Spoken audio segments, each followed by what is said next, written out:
Hello, everyone. Happy Monday. My name is Janelle Villiers, and I am your host of the Janelle Villiers podcast. And if this is your first time with me, go ahead and put a 1 in the comments. I like to shout out all of the first timers. If you are returning, welcome. Go ahead and put a 2 in the comments so I know that you are returning. Welcome back, welcome back, welcome back.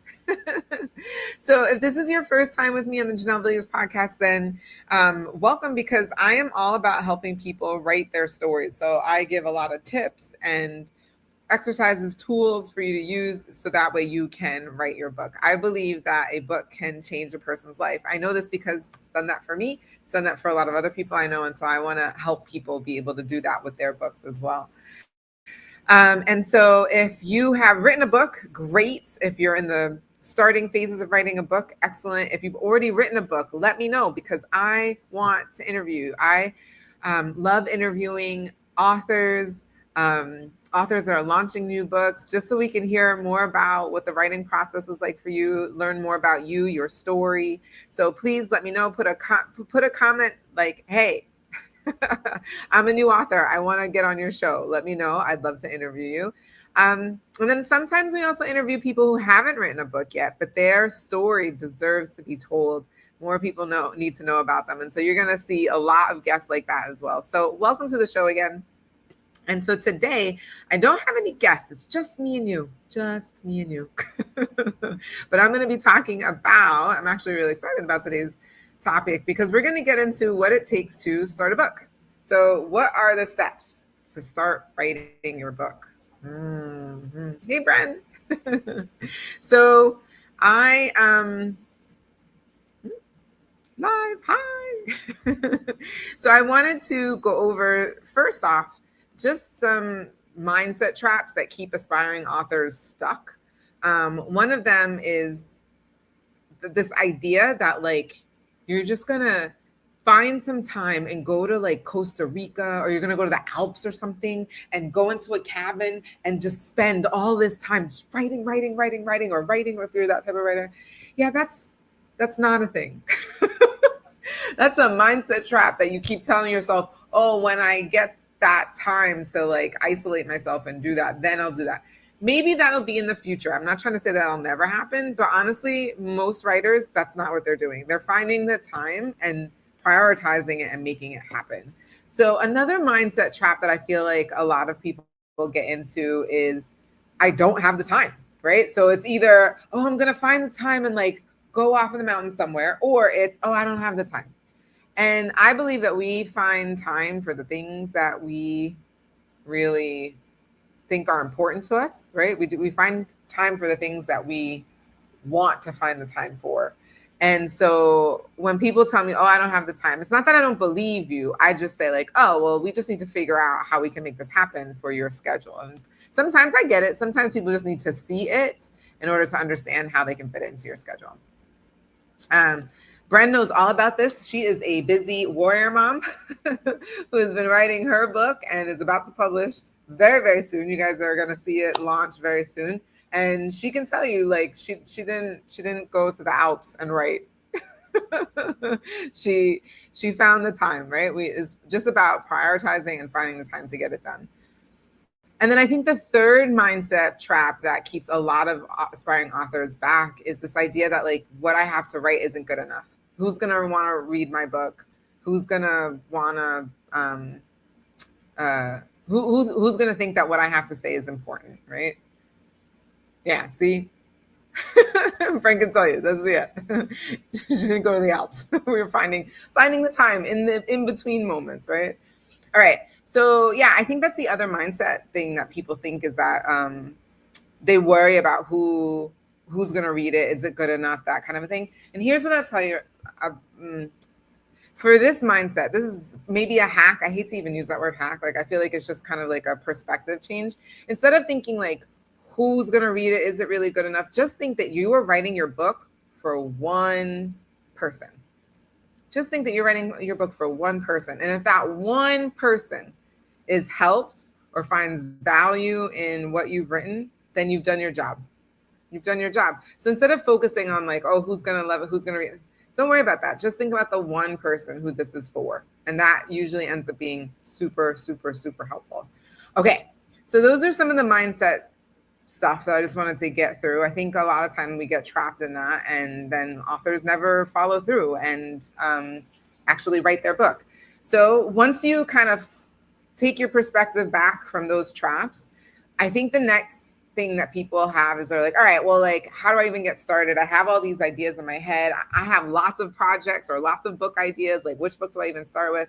And so I love using my book blueprint as a way to get us started. And so if you're coming to my masterclass tonight, you're going to do it with me. We're going to do it together. But just as like a Cliff Notes version for you guys, what it is I ask people, okay, your book is out.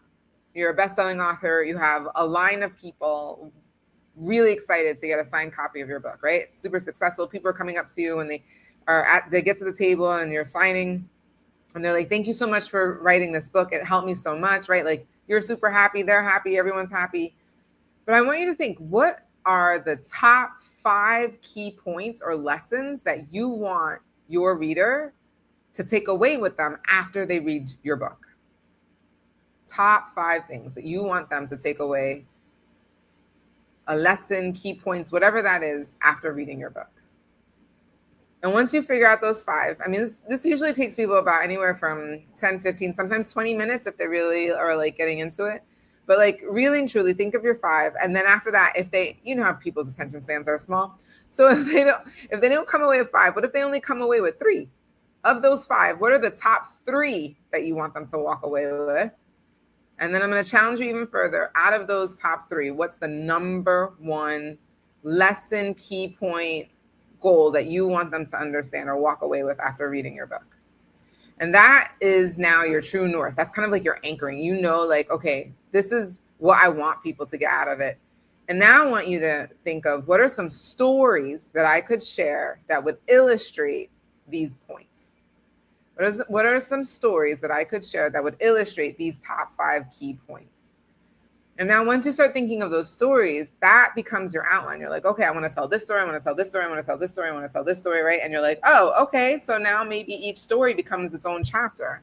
Or maybe you have a couple of stories in one chapter. But the idea is now you start to like fill in the blanks as to like what you're going to write. And maybe you've already written some stuff, and that's okay. But now you can kind of order it in a way that makes sense, because you're like, oh, yeah, because this story I will keep, but this one I won't, because it doesn't really help with illustrating any of the top 5 key points. So this is honestly, my book blueprint is where I tell everybody to start. It also helps if you have multiple ideas, because once you start thinking, well, what do I want the reader to get from my book? Then once you get clarity on what you want the reader to take away from your book, then you get really clear on as to which project you want to work on. I find that really helpful. Okay. So good. I'm so glad you're getting so much insight, friend. I have found this really helpful. And I'm glad that you have too. So like I said, if you're going to come to my masterclass tonight, I'm really excited for you to do that, because we're going to go into that in more detail. There's still time to register. It starts in about, it starts at 7. So an hour and a half. So you've got about an hour and a half left to register. All of those links are in the description below. If you're on Facebook, it's up above. Okay. So the other thing I wanted to talk about is how to design your own writing rhythm or routine that fits into your real life, right? So like, even though you have a packed schedule, I get it. How do you create something that fits into your life? So I have a couple of ways in which I like to do this. For some people, they just need to fit it in. And so this means you now need to wake up earlier, 20 minutes earlier, 30 minutes earlier, and you're just going to do that first thing in the morning before the rest of your day gets carried away. And then I get it. I got some night people on here who are like, no, Janelle, I just cannot wake up in the morning. I totally hear you. So you do the reverse. You do it at night. You get like the second wind at night when everybody goes to sleep, and finally you have some time to just focus on what you want to focus on. So do it at night. So you're just going to, instead of binging something or watching something, you're going to actually spend 20 to 30 minutes just writing at night when everybody's asleep and you finally have time to yourself. This is not forever. It's just for a season, just so you can write the book. And then the other method that I highly recommend is called a sprinting method. And so this is when you only write for 10 minutes at a time or 15 minutes at a time. No longer than that. It's either 10 or 15. And you set your timer. Let's say you set your timer for 10 minutes and you're like, I'm just going to write for 10 minutes. Set the timer, write. And then the timer goes off, you're done. And you've done it. You've done your 10 minutes.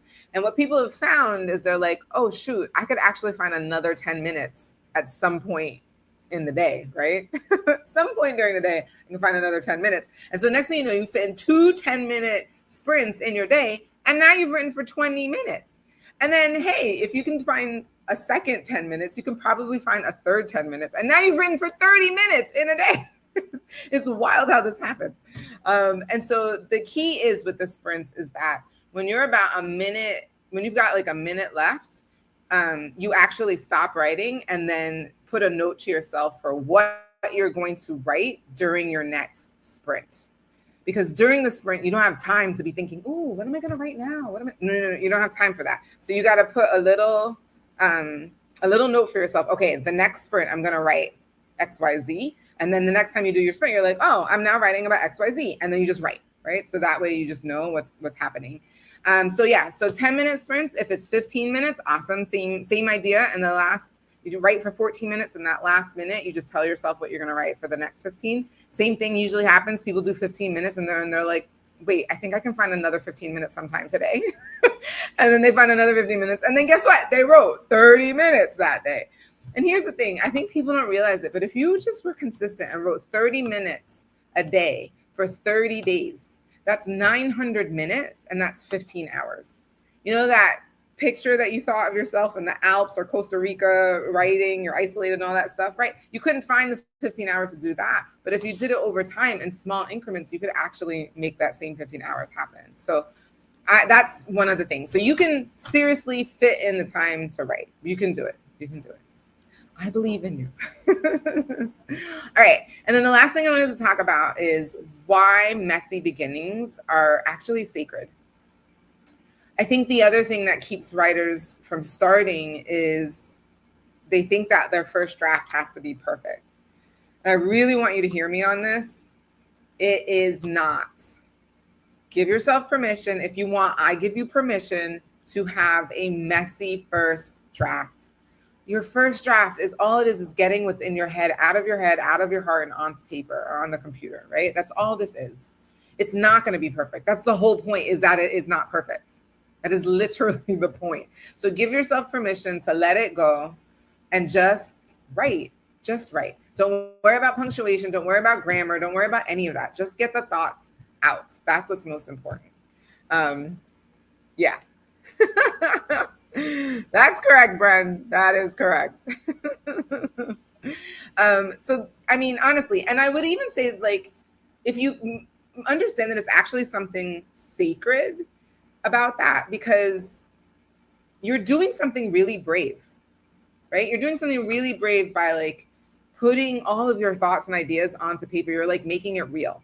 And I know that can seem really scary. And so the idea of you even writing a messy first draft is actually a very sacred thing. You are on your path to becoming an author. And I think that is a truly amazing thing, you know, the fact that you can have the courage to just start, where most people won't even do that. Most people won't even start. So that's a really big thing. So look, your messy beginning really is a sacred part of the writing journey. It's one of the bravest things that you'll ever do is just start writing. That's it. So that essentially is everything that I want to share. I have to do a masterclass, like I said, and then a little bit less than an hour and a half. So now like an hour and 15 minutes. So you guys know how I do. I have notes here. So I just want to come back to my notes and make sure we do a summary. Let's summarize. All right. So in terms of what you can do to start writing your book, first is identifying the 3 mindset traps that keep aspiring authors stuck. Number 1 is you think you're going to go off somewhere and like put yourself in isolation and just write for hours, days, weeks on end. It's not going to happen. It's not really what it looks like. You just find the time. The second mindset trap is that people think that they don't have enough time. And we just went over how you can find the time. So that is a trap. And the third thing is that no one will want to read your book, that you think it's not good enough. And I challenge you to think of the one person, just think of one person that you're writing to. You're not writing to the whole world or for the whole world. You're just writing for that one person. And that kind of shift in your mindset, I think, will help you move forward to the next steps. So we talked about my book blueprint, where you think about the top 5 key points or lessons that you want the reader to take away from your book after reading it. And that helps you kind of navigate you towards your outline and then figure out exactly what you want to write. And then we also talked about how to create your own writing rhythm. For some people, it's going to be waking up in the morning a little earlier. That was me, by the way. I'm the morning person. So I just woke up earlier. Other people, it's they stay later. It's not that they stay up later at night. It's just that they like take out the thing that they would have done, like binge watching a show or even reading a book. And instead of doing that, now they're actually writing again for 20 minutes, 30 minutes or so. But it's finding your own rhythm. And then for those that don't have mornings or evenings, we talked about the sprinting method, right? So just setting your timer and only writing for 10 minutes or 15-minute increments. That's it.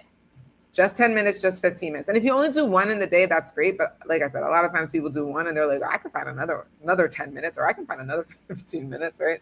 Totally fine, totally normal. And then finally, messy beginnings are sacred. You're doing something brave. You're putting your heart and your mind, your ideas, you're putting them onto paper. And just trust that what starts off messy eventually develops and grows into something really beautiful. That's what editing is for. Anyway, that is my time. I hope you found this valuable. Thank you so much for watching, for tuning in. For those of you, again, that are on your writing journey, don't you worry. Like you are not alone. We can all do this together. You shouldn't feel like you need to do this alone.